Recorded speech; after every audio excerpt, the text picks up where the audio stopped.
Hello everyone. දැන් අපේ WhatsApp group එකේ keshatransplant family එක තියෙන්නේ අපේ case හිටපු clients ලා case ටික වැවෙනකම් මුල්ම මාස 6ේදී ඒගොල්ලෝ උපදෙස් දෙන්න. ඒගොල්ලෝ යාවත් කාලින් කිරිමුත් කරනවා ඒගොල්ලන් case එක හොඳ වැවුනහම. ඒකත් එක්ක දැන් අද client කෙනෙක් අහලා තියෙනවා දැන් මේ Finasteride 0.25 ද්‍රාවණය පාවිච්චි කරාම මුලින් case හැලිබක් වෙනවද කියලා.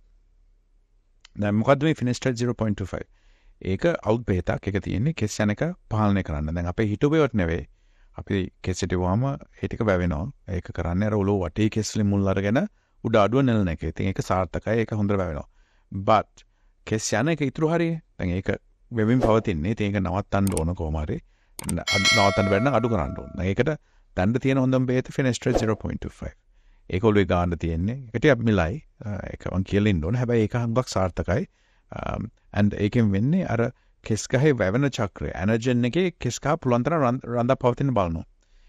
ඒක කරන්නේ DHT ප්‍රතිශත අඩු කරලා. මොකද DHT තමයි කෙස් යන හේතුව. ඒතකොට DHT අඩු වුණාම DHT අඩු වීමෙන් කෙස් ගහට සිග්නල් එකක් ස්ටිමුලේෂන් එකක් එනවා වර්ධනය වෙන්න. ඒතකොට වෙන්නේ කෙස් වර්ධනය තවත් වැඩි වෙනවා ඇනර්ජන් එකේ වැවෙනවා කෙස් ඝනකම වෙනවා. ඉතින් දැන් Finasteride කෙස් ගහ ඇනර්ජන් එකට යොමු කරනවා නම් ඒක ගෑවහම මුලදී කෙස් හැලීමක් වෙන්න බෑ. වෙන්නේ සාමාන්‍ය අපේ කෙස් හැලෙනවා මුඩු වෙනවා කියන්නේ මොකද්ද? කෙස් ගහ ඇනර්ජන් එකේ ඉඳලා යනවා ටීලජන් අක්‍රිය කාලයට. කෙස් ගහේ වර්ධන චක්‍රය තියෙනවා. ටීලජන් කියන්නේ අක්‍රිය කාලය. ඒක මාස 3ක් විතර. ඒ අතරතුර තියෙනවා කැටජන් කියලා අතරමැදි කාලයක්. දැන් මේ කැටජන් එකට කෙස් ගහම ප්‍රතිශතයක් ආයෙත් ගන්න පුළුවන් Finasteride පාවිච්චියෙන්. ඒතර Finasteride කාලය පාවිච්චි කරනකොට කැටජන් එක ගිහලා අක්‍රිය වෙන්න බලන කෙස් ආයෙත් ක්‍රියාත්මක වෙලා ඇනර්ජන් එකේ වැවෙන්න පටන් ගන්නවා ගන්නකොට. හැබැයි එක ප්‍රතිශතයක් ඉතින් යනවා කෙලිම ටෙලිජන් එකට. ඉතින් අර එහෙම වැටීමක් තියෙනවා සාමාන්‍ය විදිහට. හැබැයි අසාමාන්‍ය විදිහට කෙස් වැටෙන්නේ නැහැ. හැබැයි මාස 3-4ක් ගියාම දැන් කැටජන් එකට කෙස් යන්නේ නැහැ. කෙස් තියෙන්නේ ඇනර්ජන් එකේ. ඒතර කෙස් කහ වඩාත් වෙන්න බලනවා. ඉතින් Finasteride සාර්ථක බෙහෙතක්. දැන් තාපු දත් වලින් ඒක හොඳටම තහවුරුලා තියෙනවා. දැන්ට බෙහෙත මාකට් එකේ පිටරට තියෙනවා. ඉම්පෝර්ට් කරත හැකි රුපියල් 50,000ක විතර යනවා ගේන්න.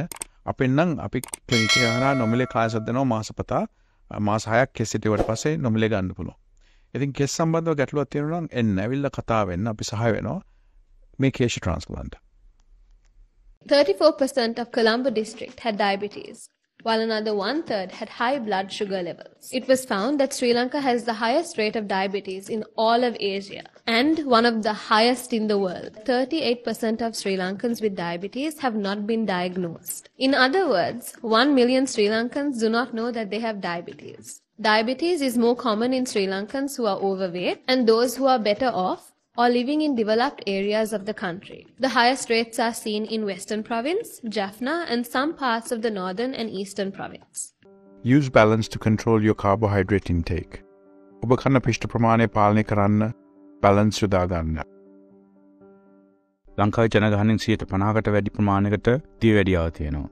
50%කට වැඩි ප්‍රමාණයකට යම් කෙස් අඩුවක් තියෙනවා. ඒක වයසත් එක්ක වැඩි වෙනවා. මෙතන තියෙන්නේ පෝෂණ පද්ධතියේ අඩුපාඩු. ඒ පෝෂණය නිවැරදි කරගෙන ඔබට අලංකාර කෙස් කලමක්, පැහැපත් හමක්, සාධ්‍ය වැඩියාව නොවෙන්න පියවර ගන්න, අදම ගන්න බැලන්ස් ජීවිතේට බැලන්ස් එකක් ගන්න කාලේ හරි නේද? හිස් කෙස් අස්වද්දන ආශ්චර්ය සේවයයි kesha transplant